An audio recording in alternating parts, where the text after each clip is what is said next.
हमारे YouTube channel computer देवता में आप सभी का स्वागत है। जैसा आप लोगों को पता है कि लिस्ट ट्यूटोरियल से रिलेटेड मेरी पार्ट 1 और पार्ट 2 की वीडियो अपलोड हो चुकी हैं और आप लोगों ने उसको बेहद ही लाइक करा है, उसके लिए दिल से शुक्रिया। तो पार्ट 3 की इस वीडियो में हम लोग लिस्ट से रिलेटेड सभी फंक्शंस और उनसे रिलेटेड उनकी प्रोग्रामिंग को सीखने वाले हैं। तो जिन लोगों ने मेरे पार्ट 1 और पार्ट 2 की वीडियो को नहीं देखा है, फटाफट लिंक डिस्क्रिप्शन बॉक्स में है, जल्दी से देख लें। तो चलिए वीडियो शुरू करते हैं और सीखते हैं आखिर फंक्शंस होते क्या हैं। फंक्शंस जो एक स्पेसिफिक टास्क को कंप्लीट करें उनको हम लोग फंक्शंस कहते हैं। ये दो प्रकार के होते हैं। सबसे पहला इनबिल्ट फंक्शन। इनबिल्ट फंक्शन वह फंक्शंस होते हैं जो हमको पाइथन लाइब्रेरी में दिए हुए होते हैं, उनको जस्ट हमको यूज करना है और ये भी अपने अकॉर्डिंग एक स्पेसिफिक टास्क को कंप्लीट करेगा। अगला फंक्शन यूजर डिफाइंड फंक्शन, जिनको यूजर्स अपनी नीड के हिसाब से खुद क्रिएट करता है, या फिर यूं कहूं कि उनकी प्रोग्रामिंग यूजर खुद प्रोग्रामिंग विंडो में करता है, वो हमारे यूजर डिफाइंड फंक्शंस। तो आज की इस वीडियो में हम लोग लिस्ट से रिलेटेड इनबिल्ट फंक्शंस को सीखने वाले हैं। हम लोग देखते हैं आखिर पहला फंक्शन कौन सा है। पहला function len function. Len function हमको ये बताता है कि लिस्ट में कितने एलिमेंट हैं, या फिर यूं कहूं कि लेन फंक्शन हमको लिस्ट की लेंथ बताता है। उसका सिंटेक्स ये है, आपको यहाँ पे लेन लिखना होगा, उसके बाद जिस वेरिएबल में आपकी लिस्ट स्टोर है आपको उस वेरिएबल का यहाँ नाम लिखना होगा। तो चलिए हम लोग इसकी प्रोग्रामिंग सीखते हैं। एक लिस्ट है जिसको हमने ए वेरिएबल में स्टोर करा रखा है। तो चलिए हम लोग लेंथ फंक्शन का यूज करना सीखते हैं। यहाँ पर मैं प्रिंट और लेन, यहाँ पे जो लिस्ट जिस वेरिएबल में स्टोर है उसका यहाँ नाम लिख देता हूँ और यहाँ सेव करके मैं यहाँ रन पे जा करके रन कर देता हूँ। तो देखिए आपके सामने जो लिस्ट है उसकी लेंथ आ गई, या फिर यूं कहूँ कि उसमें 8 एलिमेंट स्टोर्ड हैं। इसको दूसरे तरीके से करने की कोशिश करते हैं। तो दोस्तों हम यहाँ पे एक नया वेरिएबल ले लेते हैं, मान के चलिए यू नाम का, और उस यू नाम के वेरिएबल में हम ए लिस्ट की लेंथ को असाइन करा देते हैं और यहाँ पर हम उसको प्रिंट कर देते हैं। तो मैंने आपको दो तरीके से लेन का काम करना बताया। यहाँ पे मैं रन कर देता हूं तो यहाँ पर भी आउटपुट जो होगा 8 आएगा। इस तरीके से हमने लेन फंक्शन की वर्किंग को समझा। Next function list function. यदि हमको कोई भी स्ट्रिंग या फिर टपल को लिस्ट में कन्वर्ट करना है तो उसके लिए हम लोग लिस्ट फंक्शन का यूज करते हैं। तो चलिए आखिर देखते हैं कि ये काम कैसे करता है। सबसे पहले हमको इसके सिंटेक्स में लिस्ट फंक्शन का नाम लिखना होगा और उसके बाद यहाँ पर सीक्वेंस लिखना होगा। सीक्वेंस में आप कोई भी वेरिएबल दे सकते हैं जिस वेरिएबल में आपकी स्ट्रिंग या फिर टपल स्टोर्ड है, या फिर हम यहाँ पर डायरेक्ट स्ट्रिंग भी लिख सकते हैं या फिर टपल भी लिख सकते हैं। तो चलिए इसकी प्रोग्रामिंग करते हैं।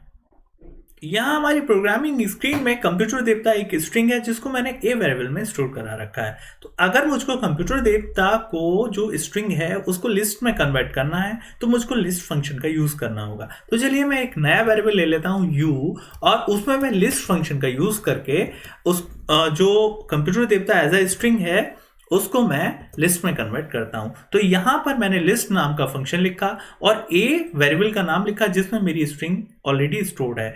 अब यानी इस फंक्शन क्या काम करेगा, जो कंप्यूटर देवता स्ट्रिंग में है उसको लिस्ट में कन्वर्ट कर देगा। चलिए देखते हैं, देखें कैसे ये कन्वर्ट करता है। तो मैंने यहाँ पर उस वेरिएबल का नाम भी लिख दिया जिसमें मेरी लिस्ट कन्वर्ट होकर आएगी। तो यहाँ रन कराया और रन कराने के बाद मैंने देखा जो मेरा कंप्यूटर देवता एज ए स्ट्रिंग था वो एक लिस्ट में कन्वर्ट हो गया। अब मैं आपको एक टपल का एग्जांपल भी देता हूं। मान के चलिए यहाँ पर मैं एक कोई भी टपल बना लेता हूं जिसमें मैं एलिमेंट जो है 256 यही स्टोर कराता हूं और यहाँ उसको रन करा देता हूं। तो यहाँ पर आपने देखा होगा कि टपल भी मेरी स्ट्रिंग में बदल गई। इस तरीके से आपने ये सीखा कि यदि आपको स्ट्रिंग या टपल को लिस्ट में कन्वर्ट करना है तो आप लिस्ट फंक्शन का यूज करेंगे। Next function index function. मान के चलिए यदि हमें लिस्ट में किसी भी एलिमेंट की इंडेक्स को जानना है तो उसके लिए हम लोग इंडेक्स फंक्शन का यूज करते हैं। इंडेक्स फंक्शन में हम लोग सबसे पहले उस एलिमेंट को डालते हैं, उसके बाद हमारा इंडेक्स फंक्शन अपनी लिस्ट में उस एलिमेंट को सर्च करता है और जहां पर सबसे पहले वो एलिमेंट मिलता है हमको उसकी इंडेक्स उठाकर दे देता है। सपोज यदि हमने एलिमेंट कुछ और डाल रखा है हमारे इंडेक्स फंक्शन में जो कि लिस्ट में अवेलेबल नहीं है तो ये यहाँ पर एरर शो करेगा। इसके सिंटैक्स देख लेते हैं। यहाँ पर सबसे पहले हमको वो लिस्ट लिखनी है जिसमें हमारी लिस्ट स्टोर्ड है, यानी वो वेरिएबल लिखना है जिसमें हमारी लिस्ट स्टोर्ड है। उसके बाद इंडेक्स डॉट लगाना है, फिर इंडेक्स नाम का फंक्शन लिखना है। उसके बाद आपको वो आइटम लिखना है या एलिमेंट लिखना है जिसका आपको इंडेक्स चाहिए।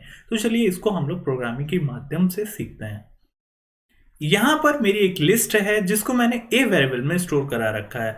अब मुझे 44 नाम के एलिमेंट की इंडेक्स चाहिए, तो उसके लिए हम लोग एक नया वेरिएबल ले लेते हैं और उसमें अकॉर्डिंग टू सिंटैक्स लिखना शुरू करते हैं। यहाँ पर सबसे पहले मुझे लिस्ट लिखना है, यानी उस वेरिएबल का नाम लिखना है जिसमें मेरी लिस्ट स्टोर्ड है।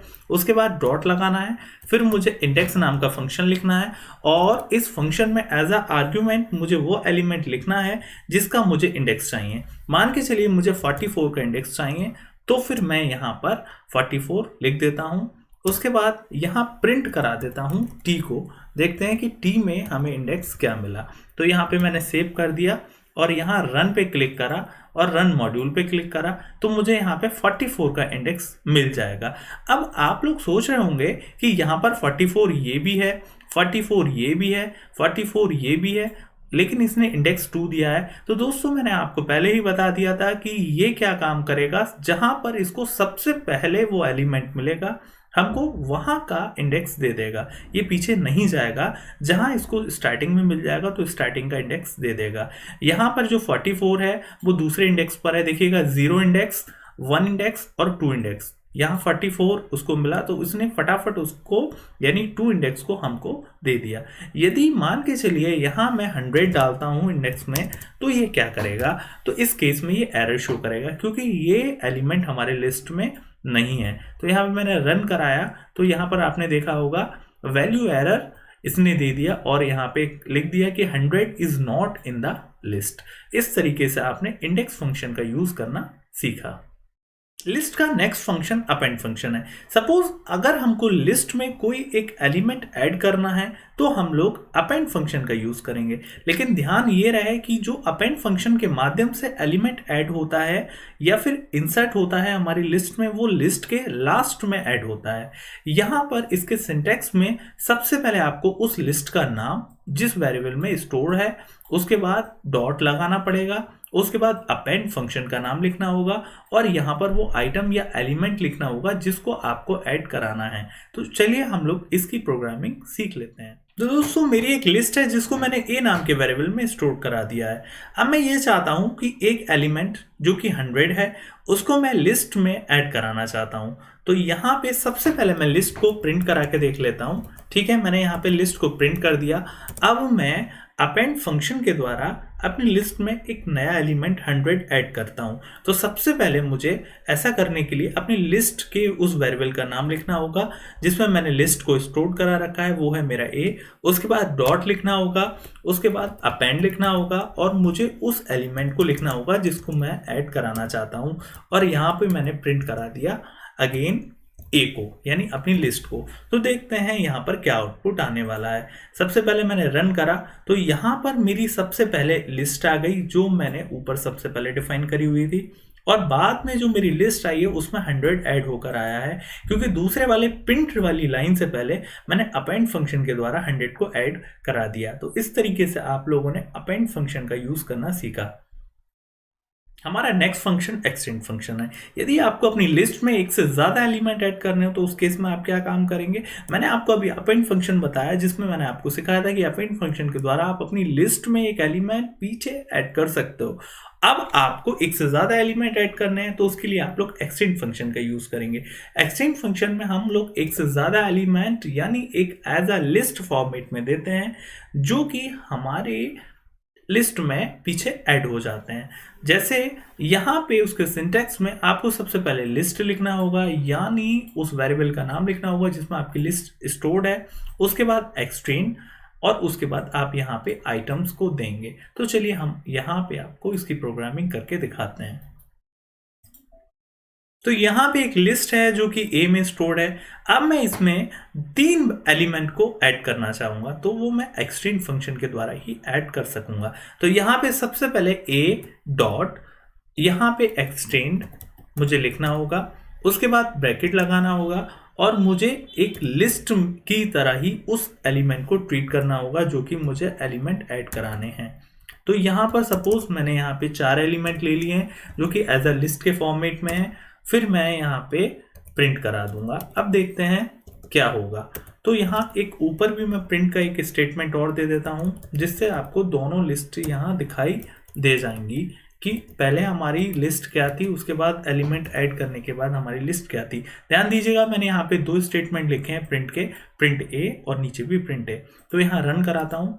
रन कराने के बाद आपने देखा यहाँ पे सबसे पहले ऊपर वाले प्रिंट है यानी मेरी जो ऊपर लिस्ट थी उसको, उसके बाद नीचे वाली जो लिस्ट है उसमें नए एलिमेंट मेरे ऐड होकर आ गए। तो इस तरीके से आपने सीखा। यदि आपको 2 या 2 से ज़्यादा एलिमेंट ऐड कराने हैं तो आप एक्सटेंड फंक्शन का यूज़ करेंगे। इस स्लाइड के माध्यम से हम लोग अपेंड फंक्शन और एक्सटेंड फंक्शंस में डिफरेंस सीखेंगे। अपेंड फंक्शन का यूज कोई भी एक वैल्यू को ऐड करने में यूज किया जाता है और जबकि एक्सटेंड फंक्शन का यूज मल्टीपल वैल्यूज को लिस्ट में ऐड करने के लिए किया जाता है। इन दोनों फंक्शंस में सिमिलरिटी ये है कि ये दोनों जो है वैल्यूज को ऐड करेंगी लिस्ट के एंड में, और अपेंड फंक्शन के साथ खास बात यह है कि ये जो भी वैल्यू को ऐड करेगी वो एक लिस्ट की फॉर्मेट में होना चाहिए। तो चलिए हम लोग इसके अगले फंक्शंस के बारे में बात करते हैं। अगला फंक्शन है इंसर्ट फंक्शन। दोस्तों अभी आपने अपेंड मेथड और एक्सटेंड मेथड पढ़ा। इन दोनों मेथड यानी फंक्शंस के माध्यम से आप वैल्यूज को ऐड कर सकते हो, लेकिन अपने मन के हिसाब से ऐड नहीं कर सकते। सपोज यूजर को अगर कोई भी वैल्यू को लिस्ट के स्टार्टिंग में या कहीं बीच में ऐड करना है तो उसके लिए आप लोग इंसर्ट फंक्शन का यूज करोगे। इंसर्ट फंक्शन के माध्यम से आप अपनी इंडेक्स के द्वारा वैल्यू को ऐड कर सकते हो। तो इसका सिंटेक्स में सबसे पहले आपको उस वेरिएबल का नाम लिखना होगा, उसके बाद डॉट लगाना होगा और इंसर्ट लिखना होगा। उसके बाद आप यहाँ पर सबसे पहले इंडेक्स दोगे जिस इंडेक्स पे आपको वैल्यू को इंसर्ट करानी है, और उसके बाद उस वैल्यू को, आइटम को आप लिखोगे। मान के चलिए यहाँ पर आपकी एक लिस्ट है जिसमें आपकी 2, 3 और 9 वैल्यू जो हैं वो हैं, और आप एक नया एलिमेंट 100 ऐड कराना चाह रहे हो। कौन सी इंडेक्स पर कराना चाह रहे हो? आप इसको 1 इंडेक्स पे ऐड कराना चाह रहे हो।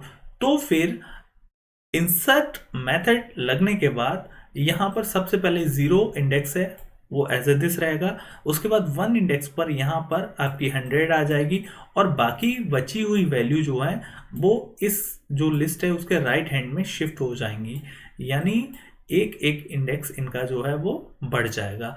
तो चलिए इसको प्रोग्रामिंग के माध्यम से भी हम लोग सीखते हैं। यहाँ पे एक वेरिएबल में हमारी लिस्ट है और मैं यहाँ पर दूसरे इंडेक्स पर अब एक वैल्यू ऐड कराना चाहता हूँ जो है 100। तो उसको मैं इंसर्ट के माध्यम से ऐड कराऊंगा। तो यहाँ पर उसके लिए मुझे a डॉट इंसर्ट लिखना होगा। उसके बाद यहाँ पर अपना इंडेक्स, कौन से इंडेक्स पर? दूसरे इंडेक्स पर। कौन सी वैल्यू? 100। ठीक है, यहाँ पर मैं इसको क्या काम करूंगा? प्रिंट a करूंगा। ठीक, अच्छा मैं पहले भी आपको एक लिस्ट प्रिंट करा के दिखा देता हूँ, यही वाली। तो यहाँ पर मैंने लिखा प्रिंट a। ठीक, अब देखते हैं दोस्तों इंसर्ट फंक्शन का यूज। रन कराता हूं मैं, रन मॉड्यूल कराया। उसके बाद यहाँ आपने देखा ये मेरी पहली स्ट्रिंग है, सॉरी लिस्ट है जिसमें मेरी 100 ऐड नहीं है। उसके बाद यहाँ पर इंसर्ट मेथड के द्वारा मैंने दूसरे इंडेक्स पर अपनी 100 को ऐड करा लिया। तो इस तरीके से आपने इंडेक्स फंक्शन का यूज करना सीखा। लिस्ट का अगला फंक्शन पॉप फंक्शन है। पॉप फंक्शन के द्वारा आप अपनी लिस्ट में से कोई भी एलिमेंट को डिलीट कर सकते हो अपने इंडेक्स के हिसाब से।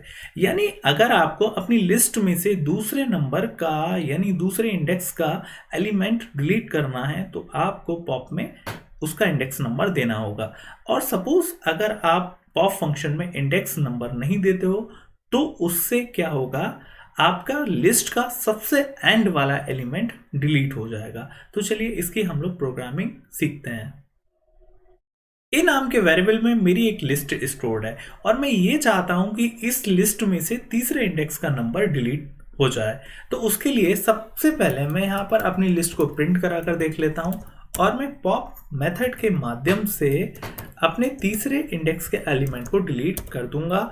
और यहाँ पर मैं प्रिंट ए, यहाँ पर मैंने 2 प्रिंट के स्टेटमेंट यूज करे हैं। पहला प्रिंट का स्टेटमेंट पूरी लिस्ट को प्रिंट करेगा और दूसरी प्रिंट का स्टेटमेंट हमारे डिलीट होने के बाद का है जो कि हमारे जिस एलिमेंट को हमने डिलीट कराना है वो डिलीट हो जाएगा, उसके बाद वो लिस्ट प्रिंट करेगा। तो यहाँ पर मैंने इन दोनों को लिख करके सेव कर दिया है और रन कराया है। तो यहाँ आप देख रहे होंगे सबसे पहले हमारी जो लिस्ट थी वो ये थी, और मैंने इस लिस्ट में से पॉप फंक्शन के द्वारा तीसरा इंडेक्स यानी ये 0 इंडेक्स हो गया, ये 1 इंडेक्स हो गया, ये 2 हो गया और ये 3 हो गया, यानी तीसरे इंडेक्स का मैंने नंबर को पॉप करा दिया यानी डिलीट करा दिया। तो हमारी जो लिस्ट बची वो बची 3517। आई थिंक आपको फंक्शन समझ में आया होगा। हमारी लिस्ट का अगला फंक्शन रिमूव फंक्शन है। रिमूव फंक्शन के द्वारा आप एलिमेंट को डिलीट करते हैं। इसमें आपको उस एलिमेंट को लिख देना है जिस एलिमेंट को आपको डिलीट करना है। तो रिमूव फंक्शन काम कैसे करता है? रिमूव फंक्शन में आप उस एलिमेंट को लिखते हैं जिसको आपको डिलीट करना है। उस एलिमेंट को रिमूव फंक्शन आपकी लिस्ट में सर्च करेगा और जहां पर सबसे पहले उसको वो एलिमेंट मिलेगा वहां से उसको डिलीट कर देगा। एज ए दिस बाकी सारे एलिमेंट वो रखे रहेगा। तो इस तरीके से आपने रिमूव फंक्शन का यूज करना सीखा। नोट में मैंने कुछ लिखा है कि अगर उसको वो एलिमेंट लिस्ट में नहीं मिला तो वो एरर थ्रो करेगा। चलिए इस चीज को हम लोग प्रोग्रामिंग के माध्यम से सीखते हैं। इन नाम के वेरिएबल में हमने एक लिस्ट स्टोर करा रखी है। अब हमको 1 एलिमेंट को डिलीट करना है। तो इसके लिए मैं यहां पे सबसे पहले लिस्ट को प्रिंट करा देता हूं, प्रिंट ए, और फिर यहां पे ए डॉट रिमूव, उसके बाद उस एलिमेंट को लिख देना है जिसको मुझे डिलीट कराना है, और यहां पर मैं लिख देता हूं प्रिंट ए। ठीक है, इस तरीके से मैंने 2 प्रिंट के स्टेटमेंट दिए। एक प्रिंट का स्टेटमेंट जो कि पूरी लिस्ट को शो करेगा, और एक प्रिंट का स्टेटमेंट रिमूव होने के बाद का है जो कि रिमूव हो जाने के बाद जो लिस्ट बची है उसको शो करेगा। तो मैंने यहाँ रन मॉड्यूल करा। तो यहाँ पर आपने देखा कि सबसे पहले ऊपर एक लिस्ट आई थी जिसमें सारे एलिमेंट हैं, और यहाँ से मेरा एक जो है वो रिमूव हो गया है। तो इस तरीके से आपने रिमूव फंक्शन का यूज करना सीखा। अब मैं यहाँ पर एक ऐसा एलिमेंट डालता हूँ जो हमारी लिस्ट में है ही नहीं। तो यहाँ पे सपोज मैंने लिखता हूँ रिमूव 100, ये मेरे लिस्ट में नहीं है। तो देखते हैं यहाँ पर क्या होगा। तो दोस्तों जैसा मैंने नोट में लिखा था, अगर सपोज आप उसमें एज अ पैरामीटर ऐसा नंबर पास करा रहे हैं जो आपकी लिस्ट में नहीं है तो ये एरर शो करेगा। तो इस स्लाइड के माध्यम से आप लोग पॉप फंक्शन और रिमूव फंक्शन में डिफरेंस सीखेंगे। तो पॉप फंक्शन क्या काम करेगा? किसी भी एक एलिमेंट को डिलीट करेगा इंडेक्स के हिसाब से, यदि आप पॉप फंक्शन में इंडेक्स को देते हो। अगर सपोज आप पॉप फंक्शन में इंडेक्स को नहीं देते हो तो फिर ये उस लिस्ट में से सबसे लास्ट वाला एलिमेंट डिलीट कर देगा। और जबकि रिमूव फंक्शन में क्या है? रिमूव फंक्शन में आप एक एलिमेंट को वही देते हो जिसको आपको डिलीट करना है। तो सबसे पहले जो रिमूव फंक्शन है वो उस एलिमेंट की सर्चिंग शुरू करेगा आपकी लिस्ट में, और जहां पे उसको सबसे पहले मिल जाएगा वहां से वो डिलीट कर देगा। और अगर उसको एलिमेंट नहीं मिलता है, यानी आपने एक ऐसा एलिमेंट रिमूव फंक्शन में दे रखा है जो कि लिस्ट में अवेलेबल ही नहीं है, तो फिर वो डिलीट क्या करेगा? इसीलिए वो आपको एरर शो कर देता है। तो चलिए हम लोग इसका अगला फंक्शन पढ़ते हैं। अगला फंक्शन क्लियर फंक्शन है। दोस्तों क्लियर फंक्शन जैसा इसका नाम है यानी क्लियर कर देना। क्लियर फंक्शन के द्वारा लिस्ट के सारे एलिमेंट क्लियर हो जाते हैं यानी डिलीट हो जाते हैं, लेकिन लिस्ट हमारी डिलीट नहीं होती है। तो यहाँ पे लिखा हुआ है कि clear function remove all the items from the list. List को जितने भी आइटम होते हैं वो सारे डिलीट कर देती है और लिस्ट को एक एम्प्टी लिस्ट बना देती है। दोस्तों ध्यान देने वाली बात यह है, क्लियर से लिस्ट डिलीट नहीं होती, लिस्ट रहती है लेकिन उसके एलिमेंट अंदर के सारे डिलीट हो जाते हैं। इसका सिंटेक्स है आपको लिस्ट डॉट क्लियर। इसको हम लोग प्रोग्रामिंग के माध्यम से सीखते हैं। तो दोस्तों एक लिस्ट है जिसको मैंने a नाम के वेरिएबल में स्टोर्ड करा रखा है। अब मुझे इसको क्लियर करना है, तो मैं यहां पर लिखता हूं a डॉट क्लियर, और यहां पर अपनी लिस्ट को मैं प्रिंट भी करा देता हूं, प्रिंट a। अब देखते हैं यहां पर क्या शो होगा। तो मैंने रन करा और रन मॉड्यूल करा, तो दोस्तों यहां पर उसने खाली एम्प्टी लिस्ट को शो कर दिया यानी प्रिंट कर दिया। ऐसा इसलिए हुआ क्योंकि हमने क्लियर मेथड के द्वारा यानी क्लियर फंक्शन के द्वारा अपनी पूरी लिस्ट को क्लियर कर दिया है। तो चलिए अब हम लोग अगले फंक्शन की तरफ बढ़ते हैं।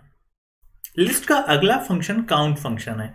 काउंट फंक्शन में हम एक एलिमेंट को पास कराते हैं और काउंट फंक्शन अपनी लिस्ट में उस एलिमेंट की अक्यूरेंस को काउंट करके हमको रिटर्न कर देता है। या फिर दूसरे शब्दों में हम ये कहें कि काउंट फंक्शन एलिमेंट की अक्यूरेंस को काउंट करने के लिए यूज होता है। इसका सिंटैक्स के लिए सबसे पहले आप उस वेरिएबल का नाम लिखेंगे जिसमें आपकी लिस्ट स्टोर्ड है, उसके बाद डॉट, फिर काउंट, और आप यहाँ पर उस आइटम या एलिमेंट को पास कराएंगे एज अ आर्ग्यूमेंट। अब यहाँ पे क्या होगा, सपोज आप जो भी एलिमेंट को यहाँ पास कराओगे, काउंट फंक्शन लिस्ट में काउंट करके बता देगा कि ये वाला जो एलिमेंट है लिस्ट में कितनी बार आया। तो इसको प्रोग्रामिंग के माध्यम से हम लोग समझते हैं। हमारे पास ए नाम के वेरिएबल में लिस्ट स्टोर्ड है और हम ये चाहते हैं कि देखें इस लिस्ट में 1 यानी 1 कितनी बार आया। तो उसके लिए हम लोग काउंट फंक्शन का यूज करेंगे।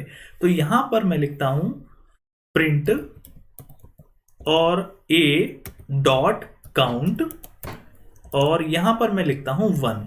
तो यहां देखो दोस्तों, ये ए लिस्ट में से जितनी बार 1 आया उसको काउंट करके ये हमें शो कर देगा। और उससे पहले मैं यहाँ पर लिस्ट भी प्रिंट करा देता हूँ, प्रिंट ए। यहाँ पे मैंने लिस्ट भी प्रिंट करा दिया और रन कराते हैं और देखते हैं क्या आउटपुट आता है। तो यहाँ रन कराया, यहाँ पे ये मेरी पूरी लिस्ट है जो कि पहले स्टेटमेंट के प्रिंट से आ गई है। और यहाँ पर 1 जो है वो 4 टाइम्स आया, 1 टाइम्स, 2 टाइम्स, 3 टाइम्स और 4 टाइम्स। तो इस तरीके से हम लोगों ने काउंट फंक्शन सीखा। लिस्ट का अगला फंक्शन रिवर्स फंक्शन है। रिवर्स फंक्शन के माध्यम से आप अपनी लिस्ट को रिवर्स कर सकते हैं। तो इसका सिंटेक्स के लिए आपको सबसे पहले लिस्ट का नाम डॉट रिवर्स फंक्शन यूज करना होगा। तो चलिए इसको प्रोग्रामिंग की मदद से सीख लेते हैं। यहां पर एक लिस्ट है जो कि ए में स्टोर्ड है। अब मैं यहां पर सबसे पहले अपनी लिस्ट को मैं प्रिंट करा देता हूं। उसके बाद यहां पर ए डॉट रिवर्स फंक्शन का यूज करा और उसके बाद मैं यहां पर अपनी लिस्ट को फिर से दोबारा प्रिंट कराता हूं। तो देखते हैं यहां पर आउटपुट क्या आएगा। अब मैंने यहां पर रन पे क्लिक करा, रन मॉड्यूल पे क्लिक करा, तो यहां देखा सबसे पहले मेरी जो पहला स्टेटमेंट था उससे मेरी लिस्ट प्रिंट हुई। उसके बाद जो दूसरा स्टेटमेंट है उससे भी मेरी लिस्ट प्रिंट हुई, लेकिन ये रिवर्स होकर प्रिंट हुई क्योंकि वो मैंने रिवर्स फंक्शन के बाद यूज करा। इस तरीके से आपने रिवर्स फंक्शन का यूज करना सीखा। तो चलिए हम लोग अगले फंक्शन की तरफ बढ़ते हैं। लिस्ट का अगला फंक्शन शॉर्ट फंक्शन है। शॉर्ट फंक्शन के द्वारा आप अपनी लिस्ट को असेंडिंग ऑर्डर या डिसेंडिंग ऑर्डर, इन दोनों में से किसी भी ऑर्डर में आप चेंज कर सकती हैं। तो यहां पर शॉर्ट फंक्शन को लिखने के 3 मेथड दिए हुए हैं, यानी 3 तरह के सिंटेक्स हैं। यदि आप शॉर्ट को बिल्कुल खाली लिखते हैं तो इसका मतलब आपकी जो लिस्ट है वो इंक्रीजिंग ऑर्डर में सेट हो जाएगी, क्योंकि बाय डिफॉल्ट जो है वो इंक्रीजिंग ऑर्डर है। यदि आपको अपनी लिस्ट को डिक्रीजिंग ऑर्डर में शॉर्ट कराना है तो उसमें आपको शॉर्ट के अंदर रिवर्स इक्वल्स टू ट्रू लिखना होगा। और अगर आप चाहते हैं कि मैं शॉर्ट के अंदर कुछ ना कुछ लिखूं तो या तो आप ट्रू लिखेंगे या फॉल्स लिखेंगे। और यदि आप शॉर्ट के अंदर रिवर्स इक्वल्स टू फॉल्स लिखेंगे तो इसका मतलब वो जो लिस्ट है वो इंक्रीजिंग ऑर्डर में सेट होगी। तो चलिए इसको हम आपको प्रोग्रामिंग के माध्यम से करके दिखाते हैं। तो यहां पर एक मेरी लिस्ट है जो कि मैंने ए वेरिएबल में स्टोर करा रखी है। तो सबसे पहले मैं इस लिस्ट को प्रिंट करा के देख लेता हूं, ठीक है।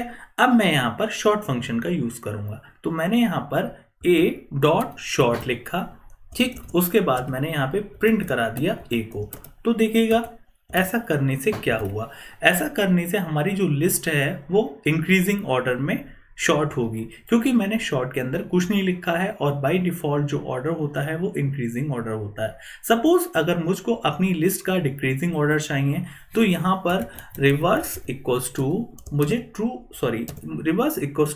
मुझे यहाँ ट्रू लिखना होगा।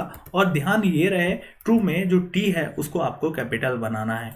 और मैंने यहाँ रन कराया और जब रन कराया तो मैंने देखा जो लिस्ट है वो मेरी डिक्रीजिंग ऑर्डर में आई। अब मैं इसका अगला फंक्शन यानी लिस्ट का अगला फंक्शन पढ़ता हूँ। अगला फंक्शन शॉर्टेड फंक्शन है। शॉर्टेड फंक्शन के माध्यम से आप अपनी लिस्ट को असेंडिंग ऑर्डर या डिसेंडिंग ऑर्डर में कन्वर्ट कर सकते हैं। अभी आप सोच रहे होंगे कि सर ने शॉर्ट फंक्शन में भी यही बताया और शॉर्टेड फंक्शन में भी यही बता रहे हैं, लेकिन दोस्त शॉर्टेड फंक्शन में ये ओरिजिनल लिस्ट को चेंज नहीं करेगा। ये एक नया वेरिएबल में एक नई लिस्ट बनाएगा और उस नई बनाई हुई लिस्ट को शॉर्टेड करेगा, ओरिजिनल लिस्ट शॉर्टेड नहीं करेगा। तो चलिए हम इसकी प्रोग्रामिंग देखते हैं। इसकी प्रोग्रामिंग क्या है। मान के चलिए यहाँ पर जो मेरी लिस्ट है उसको मैंने एक a नाम के वेरिएबल में स्टोर करा रखा है और यहाँ पर मैंने उस लिस्ट को प्रिंट भी करा दिया है।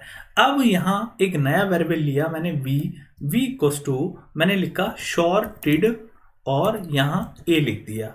अब मैं b को प्रिंट कराऊंगा, प्रिंट b। तो यहाँ पर क्या होगा, यहाँ पर जो मेरी लिस्ट होगी वो शॉर्टेड हो जाएगी। तो सबसे पहले यहाँ पर a प्रिंट, जो पहली लाइन है प्रिंट a वाली, यहाँ a लिस्ट जो है प्रिंट हुई, उसके बाद यहाँ पर शॉर्टेड लिस्ट मेरी प्रिंट हो गई। अब आपको मैं कुछ करके दिखाता हूँ। यहाँ पर सपोज मैं ये वाली लाइन लिख देता हूँ शॉर्टेड a और यहाँ पर a को ही प्रिंट कराता हूँ, तब देखते हैं क्या होगा। जब हमने ये काम करा तो यहाँ पर मेरी जो लिस्ट है उसमें कोई चेंजेस नहीं हुए, यानी मेरी लिस्ट शॉर्टेड नहीं हुई।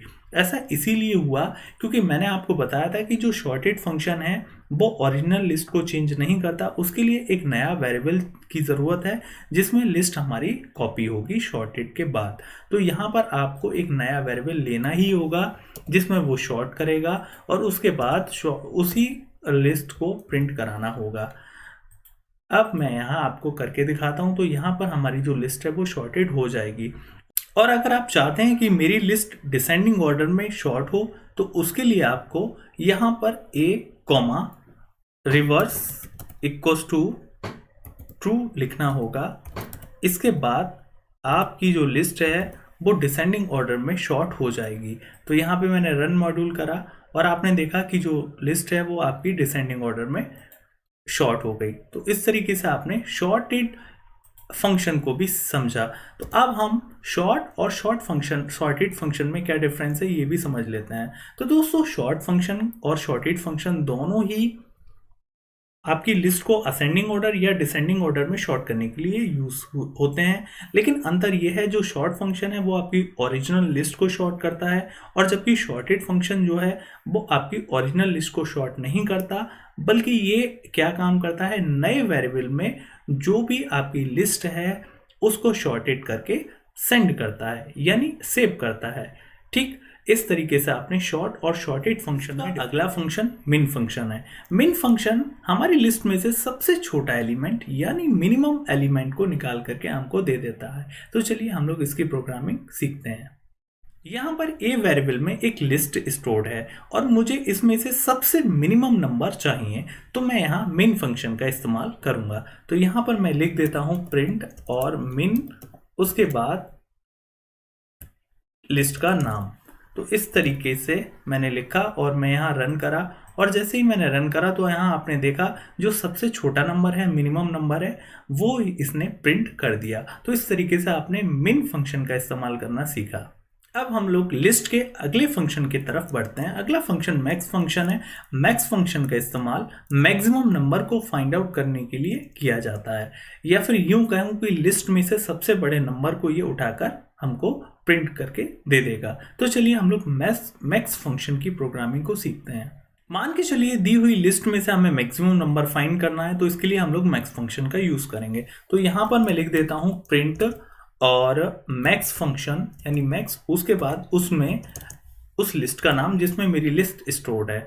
अब यहाँ रन करा और रन मॉड्यूल करा तो देखते हैं यहाँ पर क्या आता है। जैसे ही मैंने ये काम करा तो यहाँ पे 12.5 यानी लिस्ट का सबसे मैक्सिमम वाला नंबर यहाँ आ गया। अब हम लिस्ट के अगले फंक्शन की तरफ बढ़ते हैं। अगला फंक्शन सम फंक्शन है। सम फंक्शन लिस्ट के सभी एलिमेंट को ऐड कर देता है।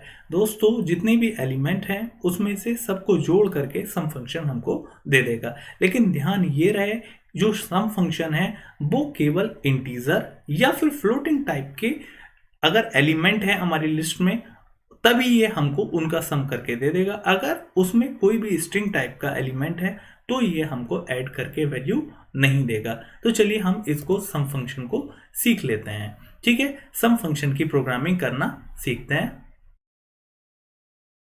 ये हमारी लिस्ट है और इसमें हमें एलिमेंट को ऐड करना है, तो हम सम फंक्शन का यूज करेंगे। तो चलिए हम एक नया वेरिएबल ले लेते हैं टोटल, और इस टोटल में सभी एलिमेंट को ऐड करते हैं सम फंक्शन के द्वारा। तो यहाँ पे सम, और मैंने ब्रैकेट में ए ले लिया क्योंकि ए में ही हमारी लिस्ट स्टोर्ड है, और यहाँ पे मैं प्रिंट करा देता हूँ टोटल को। तो यहाँ आप देखेंगे कि ए लिस्ट के सभी एलिमेंट का जो टोटल है वो यहाँ पे हमें दिख जाएगा। यहाँ रन मॉड्यूल करा और जैसे ही देखा तो यहाँ पे टोटल आ गया। अब यहाँ पर आप लोगों ने देखा होगा यहाँ पे वैल्यूज इंटीजर और फ्लोटिंग टाइप की हैं, इसलिए हमारा एरर नहीं आया। अब यहाँ पर मैं कोई एक वैल्यू जो है स्ट्रिंग टाइप की लिख देता हूँ। अब देखते हैं क्या ये टोटल कर पाएगा। जैसा मैंने आपको बता दिया ये टोटल नहीं कर पाएगा और हमें एरर देगा। क्यों? क्योंकि यहाँ पे उसने एरर दे दिया अनसपोर्टेड ऑपरेंड टाइप्स। तो इस तरीके से आपने सम फंक्शन का यूज करना सीखा। तो दोस्तों इस तरीके से आपने लिस्ट से रिलेटेड सभी फंक्शंस और मेथड्स को पढ़े, और मैंने इसको प्रोग्रामिंग के माध्यम से भी आपको सिखाने की कोशिश करी। ये मेरी वीडियो कैसी लगी आप हमें कमेंट बॉक्स में ज़रूर बताएं, और हमारी वीडियो को लाइक करें, शेयर करें एंड सब्सक्राइब करें। Thank you and thank you for watching my videos.